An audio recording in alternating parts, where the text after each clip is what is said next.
प्रणाम। सभी को प्रणाम। हम आचार्य देव श्री कुंद कुंदाचार्य जी के द्वारा रचित समयसार परमागम ग्रंथ का स्वाध्याय कर रहे हैं। उसके हमने 8 गाथा शक का स्वाध्याय पिछले सप्ताह संपन्न किया।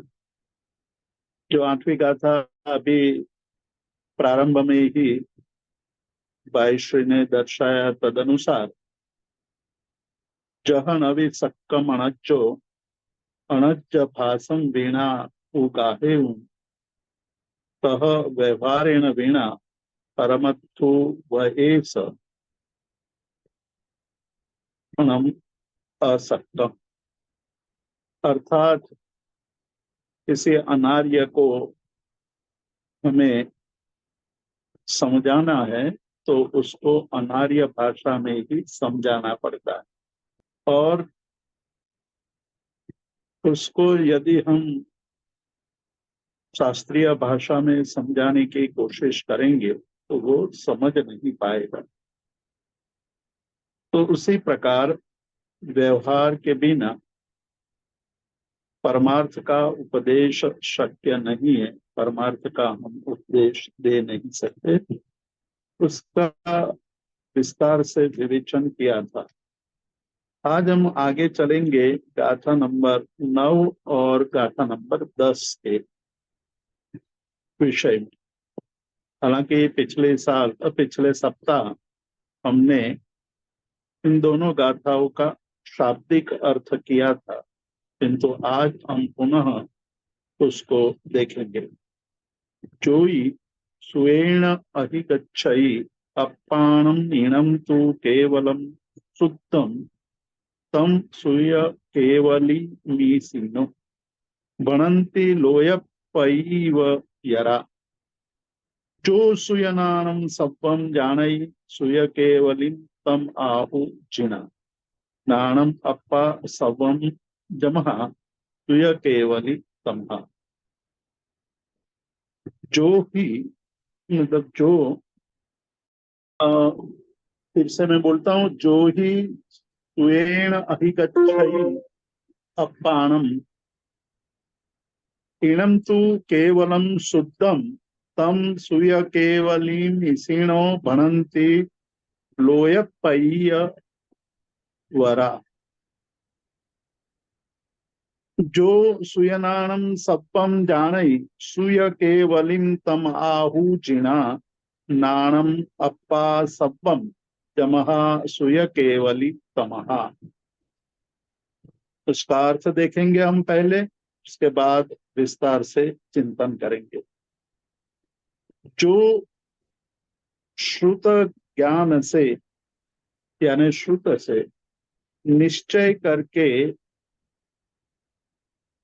केवल शुद्ध ऐसे आत्मा को जानता है,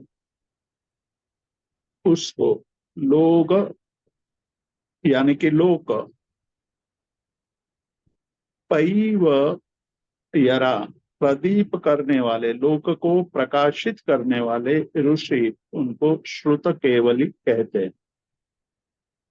दूसरी गाथा है 10वीं गाथा। उसमें कहा है जो सुयनाणम सब्बम जानाई, जो श्रुत ज्ञान सर्व को जानता है। सुय केवलिम तम आहु जिना, जिनेश्वर जीन उनको श्रुत केवली कहते हैं, क्योंकि नाणम अप्पा सब्बम, ज्ञान ही सर्व आत्मा है, इसीलिए जमहा सुय केवली तमहा, उसके कारण वह श्रुत केवली है। तो यहाँ श्रुत के द्वारा जो केवल शुद्ध आत्मा को जानता है, वह परमार्थ से श्रुत केवली है। श्रुत केवली का अर्थ यहाँ स्पष्ट किया। और जो श्रुत ज्ञान के द्वारा सर्व को जानता है, वह श्रुत केवली है। इस प्रकार का व्यवहार है। एक परमार्थ से श्रुत केवली की व्याख्या की और दूसरी व्यवहार से श्रुत केवली की व्याख्या। श्रुत केवली जो यहाँ दो प्रकार की व्याख्या व्यवहार और परमार्थ से की गई है, अत्यंत महत्वपूर्ण है। उसको हमें ध्यान में रखना है कि श्रुत केवली व्यवहार से और परमार्थ से इसे कहा जाता है।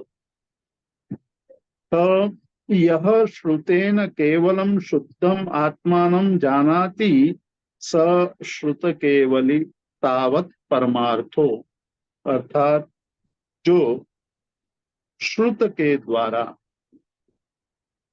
केवल शुद्ध आत्मा को जानता है। अब यहाँ से तात्विक चिंतन शुरू होता है कि श्रुत के द्वारा हमें क्या जानना चाहिए। ज्ञान किसे कहते हैं, ज्ञान के द्वारा हमारे पास क्या प्राप्त होना चाहिए। पिछली बार हमने आचारांग सूत्र के एक पंक्ति का उल्लेख किया था और उस पंक्ति की जो एकम जाने तो सब्वम जानेगी, जे सब्वम जानेगी से एकम जानेगी। मतलब कि जो एक को जान लेता है वह सबको जानता है, और जो सबको जानता है वह एक को जानता है। केवल ज्ञान अर्थात केवल शब्द का अर्थ यहाँ मात्र करेंगे कि मात्र ज्ञान ही, उसके सिवाय और कुछ नहीं। तो केवल मात्र ज्ञान, ज्ञान वह स्वभाव है आत्मा का, जानना विनायक स्वभाव है, जो हम पहले उस पर चिंतन कर चुके हैं। तो यहाँ प्रश्न यह उठता है कि ज्ञान आत्मा है या अनात्मा है। ज्ञान को क्या मानना चाहिए। तो कहते कि किम आत्मा किम अनात्मा, ज्ञान आत्मा है या अनात्मा है। तो कहते हैं कि अनात्मा मतलब आत्मा से भिन्न, आत्मा रहित, अनात्मा तो नहीं है। क्यों, समस्तस्यापि अनात्मनः चेतनेतर पदार्थ पंचतयस्य ज्ञान तादात्म्य अनुपपत्ते है। समस्त मतलब इस संसार के जितने भी पदार्थ है, अनात्म जो चेतनेतर मतलब चेतन से भिन्न, चेतन से अन्य अचेतन पदार्थ हैं, उस अचेतन पदार्थ जो पांच पदार्थ माने गए हैं, उन पांच पदार्थों के समूह यानी चेतनेतर शब्द से हमें पांच पदार्थ लेने हैं। उसका ज्ञान के साथ तादात्म्य की अनुपपत्ति है, मतलब क्या उसमें ज्ञान नहीं है, अर्थात ज्ञान उन पांच पदार्थों में नहीं रहता है। तो चेतन के सिवाय जो पांच पुद्गलास्तिका आदि पदार्थ है, वो पदार्थ में यदि हम ज्ञान मानते हैं तो वो भी पांचों पदार्थ ज्ञान स्वरूप यानी आत्म स्वरूप हो जाएंगे। तो जब हम पांच अचेतन पदार्थ हैं, उन अचेतन पदार्थ में आत्मा नहीं है, अनात्म है, अर्थात ज्ञान के साथ उसका तन्मय तद्रूपता, ज्ञान के साथ पांच जो अजीव पदार्थ हैं, पांच पुद्गलास्तिकाय वगैरह पदार्थ है, उसका ज्ञान के साथ तादात्म्य नहीं है। और यदि उसमें मतलब तादात्म्य नहीं है तो वह अचेतन जड़ अनात्म पदार्थ में ज्ञान रूप पना मतलब ज्ञान स्वरूप उसमें घटता नहीं है। मतलब जड़ और चेतन में यही अंतर है। जड़ भी पदार्थ है, चेतन भी पदार्थ है, किंतु जड़ में ज्ञान का तादात्म्य संबंध नहीं है, ज्ञान उसमें नहीं है, तद्रूपता नहीं है।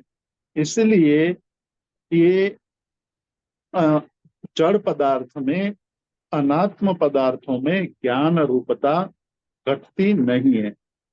अर्थात उसमें जो ज्ञान है वह उसमें नहीं है, मतलब कि पांच जड़ पदार्थों में ज्ञान नहीं है।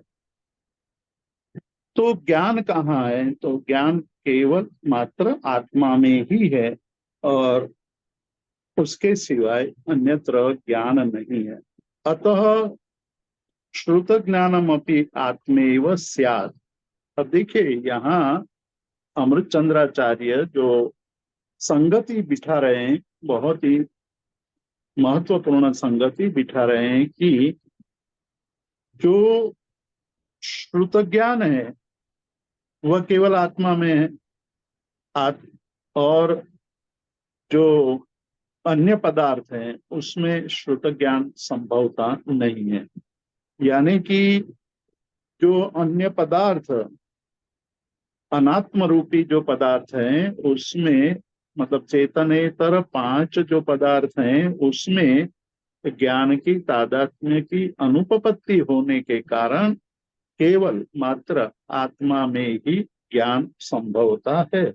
इसीलिए श्रुत ज्ञानम अपनी आत्मेव स्यात्, मतलब श्रुत ज्ञान भी आत्मा ही है, अ, ऐसा सिद्ध होता है।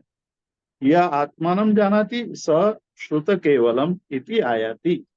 अर्थात जो आत्मा को जानता है वह श्रुत केवल, इस प्रकार की संगति होगी, इस प्रकार का अर्थ होगा कि जो आत्मा को जानता है वही श्रुत केवल है, श्रुत केवली है। तो ये श्रुतेन, श्रुत के द्वारा केवलम शुद्धम आत्मानम जानाति, अर्थात श्रुत के द्वारा जो केवल आत्मा को ही जानता है। अब यहाँ से जो चिंतन हमें करना है कि ज्ञान क्या है, ज्ञान से क्या जानना चाहिए, ज्ञान किससे कहते हैं, और अज्ञान क्या है। शास्त्रों में एक बात आती है, उस बात को समझने से कि श्रुत ज्ञान और आत्मा, उन दोनों की जो संगति बिठा रहे हैं उसका अर्थ और स्पष्ट हो जाएगा। जो आगम आदि ग्रंथों में यह बताया गया है कि जो आगम ज्ञान है बहुत ही विस्तृत है, द्वादशांगी है। परमात्मा के द्वारा जो उपदेश दिया गया उन उपदेश को गणधरों ने द्वादशांगी में सूत्रबद्ध किया। उस द्वादशांगी में जो 12वां आगम अंग ग्रंथ है उसका नाम पूर्व है, 14 पूर्व। उस पूर्व में सारा ज्ञान भरा पड़ा है। 14 पूर्व है, उस 14 पूर्व में जो विश्व में जो ज्ञान है वो सारे ज्ञान उसमें है, और विश्व में जो नहीं है वो उसमें भी नहीं है, या उसमें नहीं है वो विश्व में नहीं है, और वो बहुत ही विस्तृत ज्ञान है। कहा यह गया है कि प्रथम पूर्व, उसका प्रमाण या परिमाण, मतलब वो कितना बड़ा है, उस उसका परिमाण शास्त्रकारों ने दर्शाया है कि एक हाथी प्रमाण शाही से जो लिखा जाता है, उस जितना लिखा जाता है उतना परिमाण प्रथम पूर्व का है। उसके बाद प्रत्येक पूर्व के लिए हाथी की संख्या द्विगुणित करते जाना है, और उस द्विगुणित हाथियों की संख्या के परिमाण, संख्या के वजन जितनी शाही लेकर के उससे जितना लिखा जाए उसको द्वितीय, तृतीय, चतुर्थ पूर्व कहा जाता है। उसमें से नव पूर्व पढ़ लेने के बाद भी, अर्थात बहुत सारा ज्ञान प्राप्त करने के बाद भी जिसने आत्मा को नहीं जाना है, तो नव पूर्व के अध्ययन के बाद भी उसको अज्ञानी कहा है। मतलब कि आत्मा को जानना ही महत्वपूर्ण बात है। अर्थात हम जो पढ़ रहे हैं, हम जो सुन रहे हैं, हम जो सोच रहे हैं, उसके द्वारा जानने योग्य क्या है, क्या जानना चाहिए। विश्व के अन्य पदार्थों के जानने से हम ज्ञानी है ऐसा मान लेना वो हमारा भ्रम है। क्योंकि हम ये मानते हैं कि मैं बहुत कुछ जानता हूँ, किंतु यहाँ शास्त्रकार कहते हैं कि यदि आप नव पूर्व तक का ज्ञान भी प्राप्त कर लें, तथापि यदि आपने आत्मा को नहीं जाना है, तो आप और मैं अज्ञानी हैं। ये आगम में ये बात कही है। तो कहते हैं कि ज्ञान किस लिए है, ज्ञान के द्वारा हमें क्या प्राप्त होना चाहिए। कहते हैं कि ज्ञान तो जीव को, आत्मा को जानने के लिए है, और आगम के ज्ञान के द्वारा हमें जीव को निर्मल बनाना है, मतलब आत्मा को निर्मल बनाना है। यही बात मतलब समझने की है कि हम जब ज्ञान प्राप्त करते हैं, तो यदि आत्मा हमारी आत्मा निर्मल होती है तो वो ज्ञान ज्ञान है, और यदि आत्मा निर्मल नहीं होती है तो वो ज्ञान ज्ञान नहीं है। इसलिए कहा है कि जो ज्ञान है वो ग्रंथ में नहीं है, ज्ञान है वो कवित्व में नहीं है, चा, चातुर्य में नहीं है, मतलब चातुर्य में नहीं है, मंत्र तंत्र में भी ज्ञान नहीं है, भाषा में भी ज्ञान नहीं है। ज्ञान केवल ज्ञानी में है, और ज्ञानी वह है जिन्होंने अपनी आत्मा को जाना है। तो इससे इतना स्पष्ट हो जाता है कि आत्मदर्शन, श्रुत ज्ञान का प्रयोजन केवल आत्मज्ञान ही है। श्रुत ज्ञान यानी कि हम जितना जानना चाहते हैं या जानते हैं, उसके द्वारा हमें ज्ञान को, मतलब कि हमारा आत्मा को जानना ही हमारा मुख्य लक्ष्य होना चाहिए।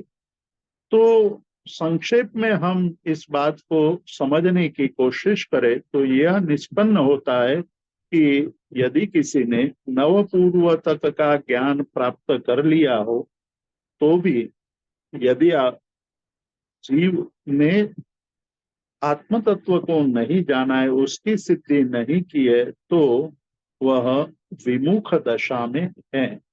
तो जो ज्ञान है वे विमुखता में ही परिणत होगा। विमुखता का अर्थ है मतलब कि जो हमारा अ, आत्म तत्व को जानने की, या जो हमारे आत्मा को निर्मल करने की दशा हम प्राप्त नहीं करें पाएंगे, और उसके द्वारा मतलब कि इतना ज्ञान प्राप्त करने के बाद भी कषायों के द्वारा, यानी कि क्रोध, मान, माया, लोभ आदि के द्वारा हम अपने आप को ही मलिन करते जाएंगे, तो विमुख, हमारा जो ज्ञान है वो विमुख दशा में परिणत होगा। सन्मुख दशा में परिणत होने का मतलब है जब हमारा ज्ञान सन्मुख हो जाएगा, तब हमारी मुक्ति निश्चित हो जाएगी। तो इस चिंतन के आधार पर यहाँ दो बातें निष्पन्न होती है कि एक तो हमारा जो ज्ञान है, या हम जिसको ज्ञान कहते हैं, उसको दो विभाग में विभाजित करना शास्त्रकारों ने कहा है। यह एक तो है द्रव्य श्रुत और एक है भाव श्रुत। द्रव्य श्रुत और भाव श्रुत, उनका स्वरूप समझना आवश्यक है। द्रव्य श्रुत काम का है, यदि वो हमारे पर द्रव्य श्रुत के द्वारा भाव श्रुत में वह उपकारक हो जाए, मतलब द्रव्य श्रुत के द्वारा हम भाव श्रुत को प्राप्त कर सके तो वो द्रव्य शुद्ध हमारे लिए उपकारक हो सकता है। और भाव शुद्ध की प्राप्ति के बाद हम लोग इष्ट जो उद्देश्य है उसके आलंबन के द्वारा हम अपने आप में मतलब द्रव्य शुद्ध को साधन के रूप में उपयोग करके हम परमार्थ को प्राप्त कर लेंगे। तो ये द्रव्य श्रुत और भाव श्रुत, जो द्रव्य श्रुत है यदि वो भाव श्रुत में निमित्त नहीं बनता है, भाव श्रुत में कारण नहीं बनता है, तो वो द्रव्य श्रुत का कोई मतलब नहीं है। ये बात हमें शास्त्रकारों ने बताई है। तो भाव श्रुत का कारण बनने वाला द्रव्य श्रुत तो उपकारी है, लेकिन जो द्रव्य श्रुत भाव श्रुत का कारण नहीं बनता है, मतलब कि हमारे आत्म तत्व को जानने में निमित्त नहीं बनता है, तो वो ज्ञान सफल नहीं है, वो ज्ञान निष्फल है। उसको एक अलग दृष्टांत के द्वारा हमें समझना चाहें तो ये कह सकते हैं कि जो चंदन का भार वहन करने वाला एक गधा है, तो गधा चंदन का भार तो वहन कर लेता है, लेकिन उसका वो भोग नहीं करता है, मतलब उसको उसका लाभ प्राप्त नहीं होता है, केवल भार का वहन करता है। उसी तरह जो पंडित हैं, जो अन्य शास्त्रों को का ज्ञाता है, यदि वो भाव श्रुत में परिणत नहीं होता है तो वो द्रव्य श्रुत का भार वहन कर रहा है। द्रव्य श्रुत को तो जानता तो है, लेकिन आत्मज्ञान बिना बिना का जो शास्त्र ज्ञान है वो शास्त्र ज्ञान केवल भार रूप है। जिस तरह से गधा भार का वहन करता है, उसी तरह जो शास्त्रों का अध्ययन करके अपने आत्म तत्व को जो जानने की स्थिति तक नहीं पहुंचता है, तो वो ज्ञान ज्ञान नहीं है, वो ज्ञान अज्ञान स्वरूप है या भार स्वरूप है। तो शास्त्रों को जानना, हमें शास्त्र मिले, शास्त्र को जानने के द्वारा जो प्राप्तव्य है, प्राप्त करने योग्य है, वो है निज स्वरूप को जानना, अपने स्वरूप को जान लेना। मतलब कि श्रुत ज्ञान के द्वारा हमें अपने स्वरूप को जानना है, उसी को ज्ञान कहा है। ये शास्त्रों का वचन है कि जिसके द्वारा हम अपने स्वरूप को जान लेते हैं। अन्य बहुत सारे शास्त्र हैं, बहुत सारी विधाएं हैं, बहुत सारे ग्रंथ हैं, और एक जीवन में हम न पढ़ सके उतने सारे ग्रंथ संसार में मौजूद है। पर यदि वो ग्रंथ वो शास्त्र हमारे स्वरूप का बोध कराने में सक्षम नहीं है, तो वो ज्ञान नहीं है। और जो सक्षम ऐसे शास्त्रों को पढ़ लेता है, लेकिन जानने की उसमें रुचि नहीं है, केवल अपनी प्रतिष्ठा अपनी महत्ता जानने का, लोगों को बताना कि मैं ज्ञाता हूँ, ऐसा भाव वो ज्ञान नहीं है। वो अपने आप को एक भार वहन कर रहा है। तो ये बात बहुत ही महत्वपूर्ण है कि ज्ञान के द्वारा हमें प्राप्तव्य क्या है, और प्राप्त यदि हमारे वो नहीं है तो हमारे लिए ज्ञान ज्ञान रूप नहीं है। और वो ज्ञान यहाँ उस पर स्पष्टता करते हुए कहा है कि अ, आत्मज्ञान अध्यात्म रस परिणति, मतलब ज्ञान प्राप्त करने के बाद अध्यात्म रस में परिणति होनी चाहिए। अध्यात्म रस में परिणति कराने वाला ज्ञान है, उसमें मन लगना चाहिए, वही ज्ञान ज्ञान रूप है। अन्य ज्ञान तो जैसे आगे मैंने दृष्टांत दिया कि जिस तरह से एक गधा भार का वहन करता है, परंतु उस भार का लाभ उनको प्राप्त नहीं होता है, अन्य को ही उसका लाभ पाता है। तो यहाँ और भी हम गहनता से चिंतन कर सकते हैं कि अ, जब समुद्र का मंथन किया गया तब अलग अलग रत्न निकले, उसमें अमृत भी निकला और उस अमृत का पान करके लोग अमर। ये शास्त्र मंथन के द्वारा, शास्त्र का मंथन करने के द्वारा हमें यदि आत्मज्ञान रूपी अमृत प्राप्त हो जाता है तो वो मंथन हमें लाभ करता होता है। किंतु यदि हम उस आत्मज्ञान रूपी रस को, अमृत को प्राप्त नहीं करते हैं तो वो ज्ञान ज्ञान नहीं है। तो यहाँ अ, जो बात कही है उस बात को समझना है कि जो ज्ञान हमें आत्मज्ञान में कारण निमित्त रूप बनता है वह ज्ञान वही श्रुत है, अन्यथा वो श्रुत नहीं है। एक और दृष्टांत हम ले सकते हैं यहाँ की, तृषातुर आदमी है, मतलब जिनको प्यास लगी है, उसके पास, मतलब वो समुद्र के पास रहता है तब भी वो समुद्र उसकी तृषा को, उसके प्यास को बुझा नहीं सकता है। लाखों गैलन पानी है परंतु वह खारा पानी है, उससे तृषा शांत नहीं होती है, तो वो उसका मतलब नहीं है। किंतु किसी के घर में या घर के बाहर छोटा सा मीठा पानी का झरना बह रहा है या छोटा सा तालाब है मीठा पानी का, तो वो अपनी प्यास को भी बुझा लेता है और दूसरों की प्यास को भी बुझाने में समर्थ होता है।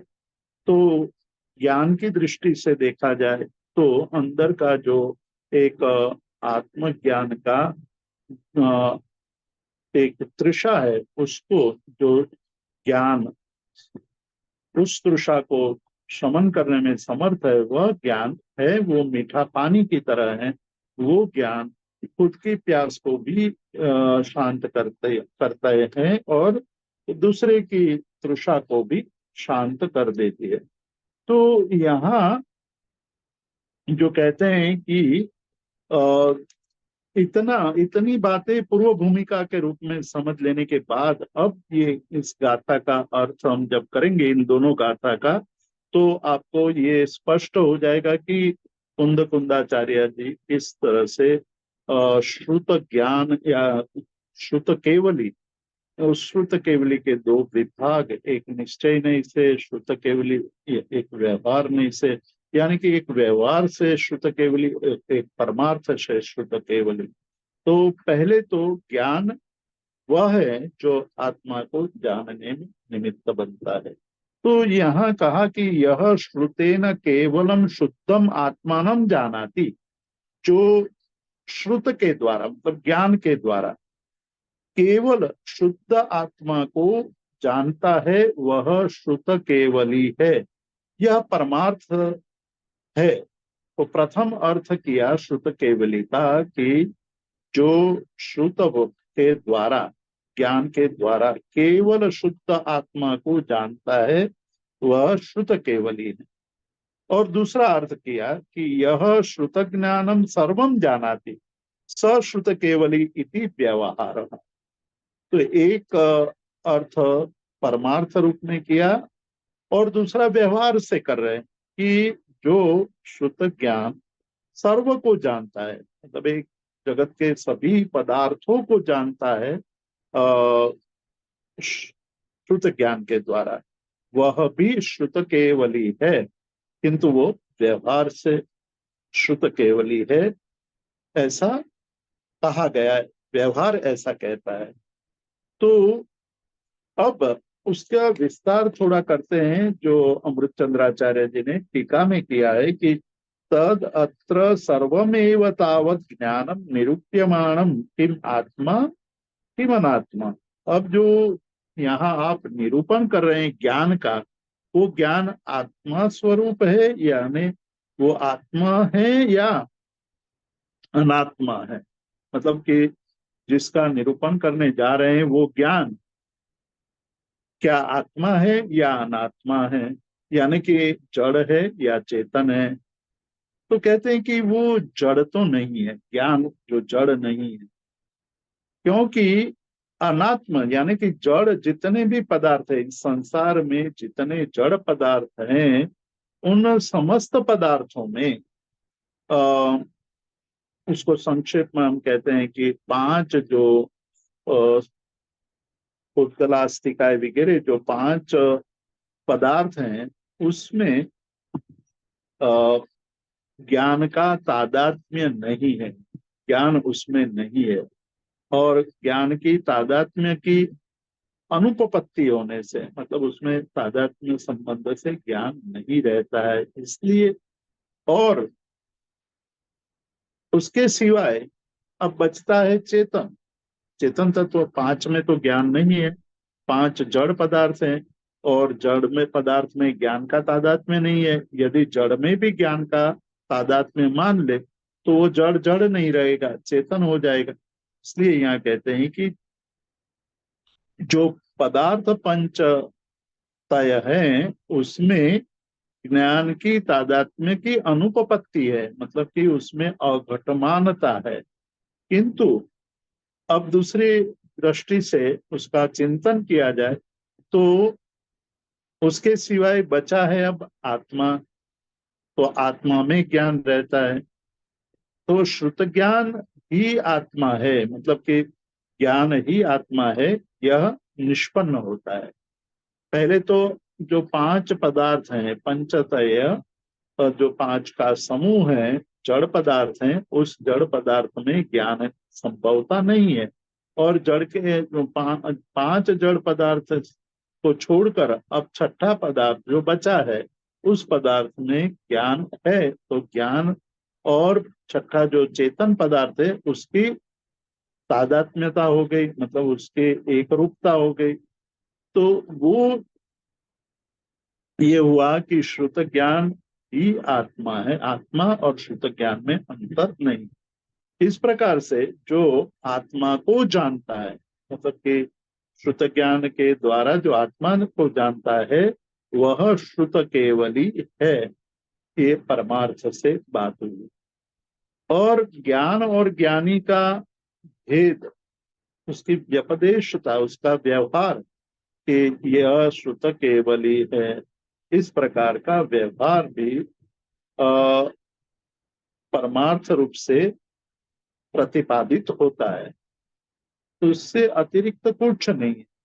ये पहले जो श्रुत केवली, परमार्थ से श्रुत केवली का अर्थ किया है, उसका यह विस्तार हुआ कि जो अन्य पदार्थों में जिसका संभव नहीं है, और ज्ञान उसके अलावा जो पदार्थ बचता है वह आत्मा है, और ज्ञान उसी में है, तो ज्ञान और वो पदार्थ में आत्म तत्व में अभेद हो गया, तादात्म्य हुआ, तो ज्ञान ही आत्मा है, यह सिद्ध होता है। और दूसरा श्रुत केवली शब्द का दूसरा अर्थ बता रहे हैं कि जो श्रुत के द्वारा, अब श्रुत मतलब ज्ञान, ज्ञान के द्वारा केवल शुद्ध आत्मा को जानता है, वह श्रुत केवली है। और दूसरा, ये तो परमार्थ की बात हुई, किंतु दूसरा अर्थ ये हुआ कि जो जगत के सभी पदार्थों को जान लेता है ज्ञान के द्वारा, वह श्रुत केवली है। तो ये तो व्यवहार हुआ। तो परमार्थ के प्रतिपादकता के लिए यहाँ आत्मा का ही प्रतिष्ठा होती है। तो ये जो यहाँ अमृतचंद्राचार्य जी ने कुंदकुंदाचार्य जी की जो दो गाथाएं, उसके अर्थ को बहुत ही अच्छी तरह से स्पष्ट किया है कि तदत्र सर्वमेव तावत ज्ञानम निरूप्यमाणम किम आत्मा अनात्मा, जिसका हम अर्थ कर चुके हैं। न तावद अनात्मा, वह अनात्मा नहीं है। समस्तस्यापि अनात्मन चेतनेतर पदार्थ पंचतयस्य ज्ञान तादात्म्य अनुपपत्ते है। इसका भी अर्थ हम कर चुके हैं कि वह अनात्मा नहीं है। जो ज्ञान है वो अनात्मा नहीं है, जड़ नहीं है। क्योंकि जो पांच पदार्थ हैं उसमें ज्ञान संभवता नहीं है, इसलिए वह ज्ञान उसमें नहीं है। यदि उसमें ज्ञान मानते हैं तो आपत्ति यह आ जाएगी कि जो पदार्थ जीव पदार्थ है वो भी जीव पदार्थ बन जाएंगे। ततो गत्यंतराभावात् ज्ञानम आत्मा इति आयाति। अब ज्ञान ही आत्मा है यह स्पष्ट हो जाता है। श्रुत ज्ञानम अपि आत्मेव स्यात्, मतलब श्रुत ज्ञान ही आत्मा है। मतलब कि इस ज्ञान के द्वारा हम आत्म तत्व को जानते हैं, वह ज्ञान ज्ञान है। इसके द्वारा हम ज्ञान आत्मा को नहीं जानते, वो श्रुत ज्ञान नहीं। एवं सती यह आत्मानं जानाति स श्रुत केवली इति आयाति स तु परमार्थ एव। तो ये कहते हैं कि जो आत्मा को जानता है, स्व को जान लेता है, वह श्रुत केवली है, यह परमार्थ है। परंतु ज्ञान ज्ञानिनो भेदेन व्यपदिश्यता व्यवहारेणपि परमार्थ मात्र एव प्रतिपद्यते न किंचित अपि अतिरिक्तम। कहते हैं कि ज्ञान ज्ञानिनो भेदेन व्यपदिश्यता व्यवहारेण, व्यवहार में ये ज्ञान और ज्ञानी ऐसा व्यवहार होता है। मतलब कि हम कहते हैं कि यह ज्ञान है, यह ज्ञानी है, ज्ञानवान है, इस प्रकार का व्यवहार किया जाता है।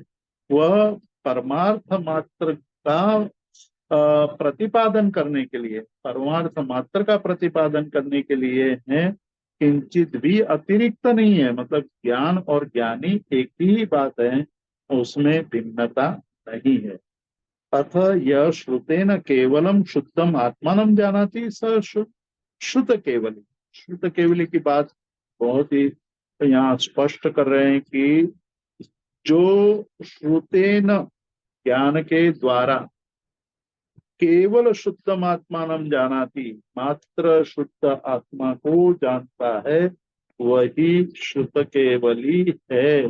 परमार्थस्य प्रतिपादयितुम अशक्यत्वात्, कि परमार्थ से उसका प्रतिपादन करना शक्य नहीं होने के कारण यह श्रुत ज्ञानम सर्वम जानाति स श्रुत केवली इति व्यवहार।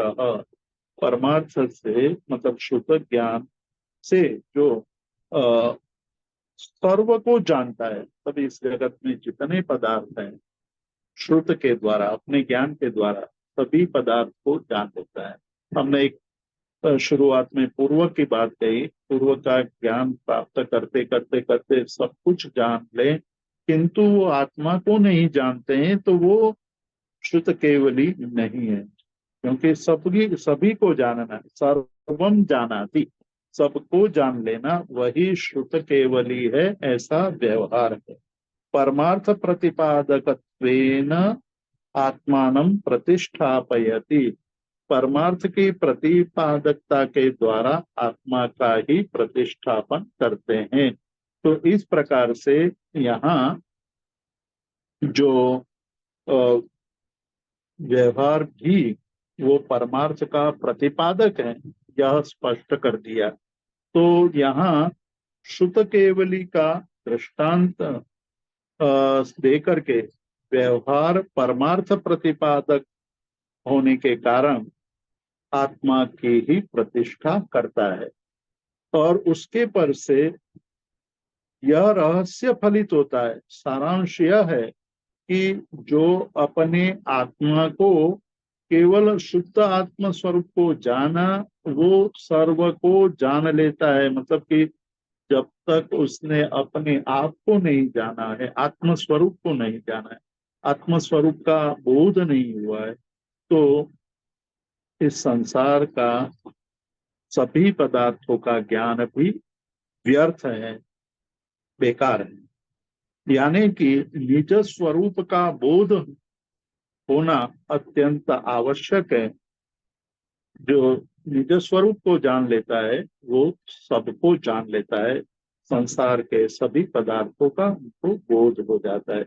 तो परम श्रेष्ठ आत्म भावना से भावित आत्मा और जो अ, ये यहाँ बात कही है उसके द्वारा समय सार के कर्ता यही बात हमें बता रहे हैं कि जीवन में हमारे साथ सबसे बड़ा जो महत्वपूर्ण बात है वह यह है कि अपने स्वरूप को जानना चाहिए। जब हम अपने स्वरूप को जान लेते हैं तो संसार के सभी स्वरूप को हम जान लेते हैं। जिन्होंने अपने स्वरूप को नहीं जाना है उसने मान लो सारे संसार को जान लिया तो भी उसका कोई अर्थ नहीं है, वह जानना व्यर्थ है।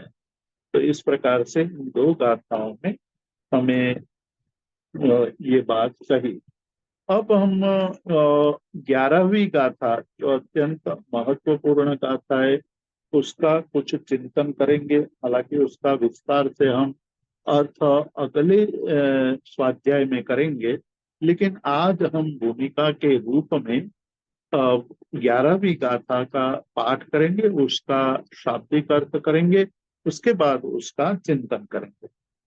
व्यवहारो अभूयत्थो भूयत्थो देशिदोहु सुतनौ भूयत्थम अस्तिदो खलु सम्मदिठी हवै जीवो। व्यवहार अभूतार्थ है और शुद्ध नए भूतार्थ दिखाया गया है, दर्शाने में आया है। भूतार्थ को आश्रित जीव निश्चय रूप से सम्यक दृष्टि होता है। यह शाब्दिक अर्थ हुआ कि भूय व्यवहारो अभूयत्तो, व्यवहार अभूतार्थ है, शुद्ध नए भूतार्थ है। भूतार्थ के आश्रित जो जीव है वो निश्चय रूप से सम्यक दृष्टि होता है। तो समय एक तरफ से यहाँ सम्यक दृष्टि की भी व्याख्या की, यहाँ भूतार्थ और अवतार्थ की बात कही कि जो व्यवहार है वह अवतार्थ है और जो शुद्ध नय है वही भूतार्थ है। और व्यवहार नय जो अभूतार्थ होने के कारण उसकी बजाय हमें शुद्ध नय को ही जानना चाहिए। तो यहाँ पहले हम जो व्यवहार नहीं है उसकी बात करेंगे कि कादव मतलब जो कीचड़ होता है, जो मलिन पानी होता है, उसके सम्मिश्रण से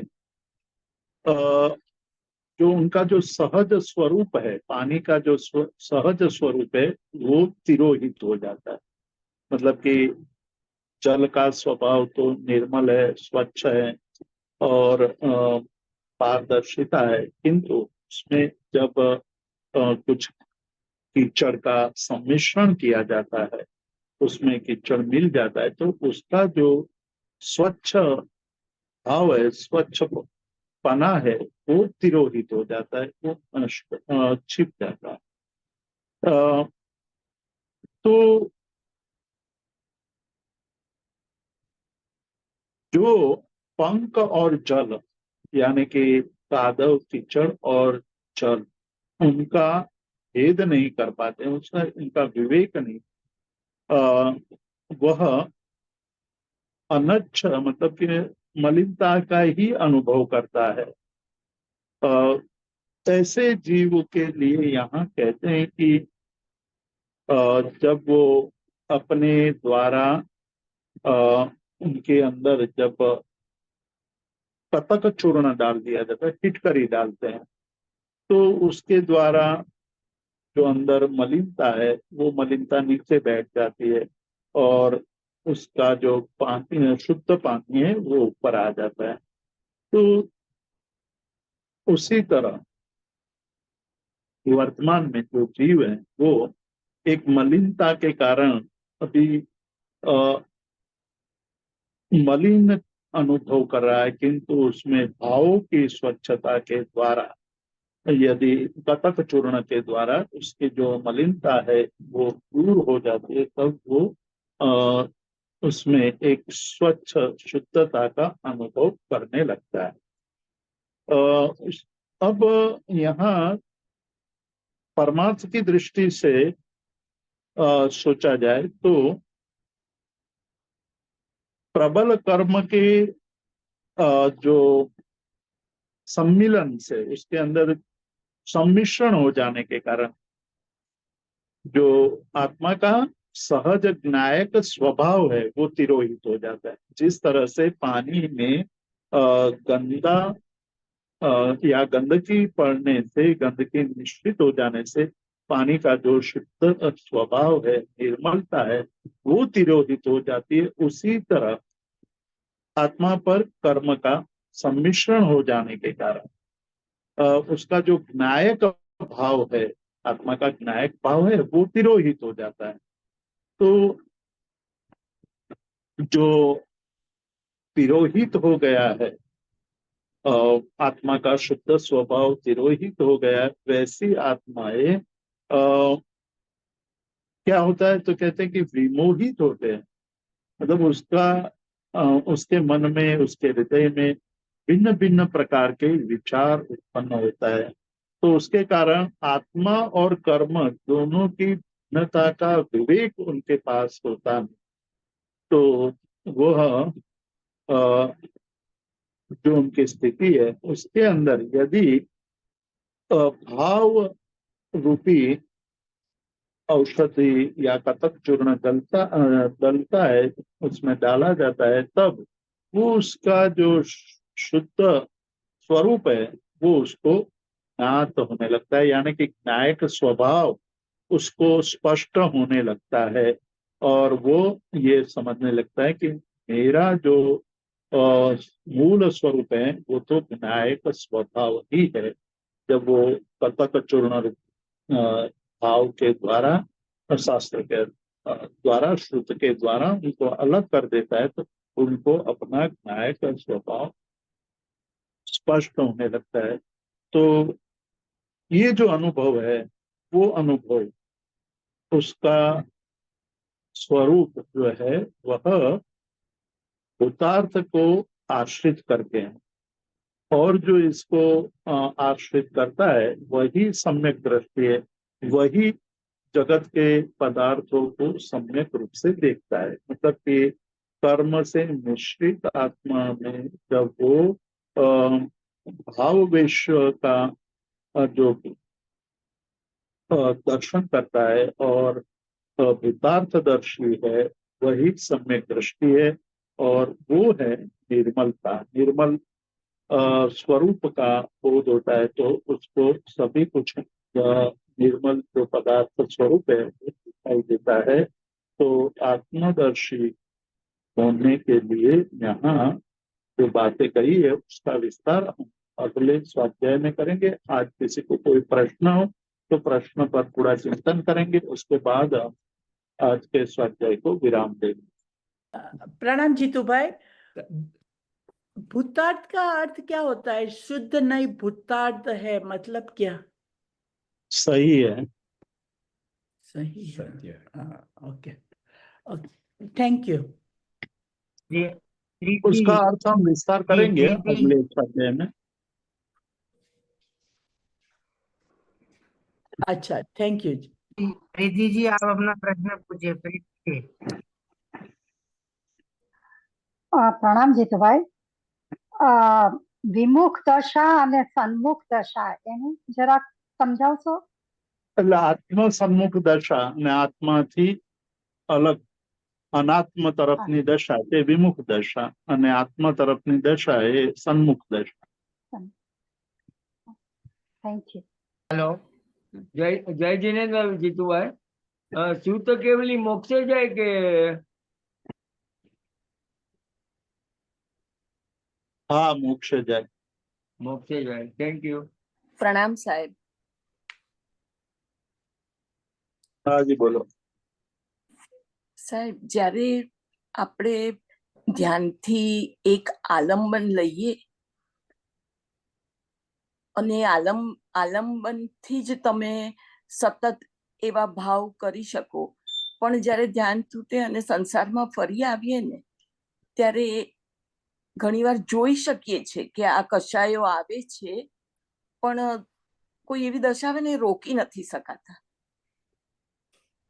એટલે અનાત્મ દશા એ વખતે વિમુખ દશા છે. એ વિમુખ દશાને કારણે કષાયો આપણા ઉપર आक्रमण करे છે।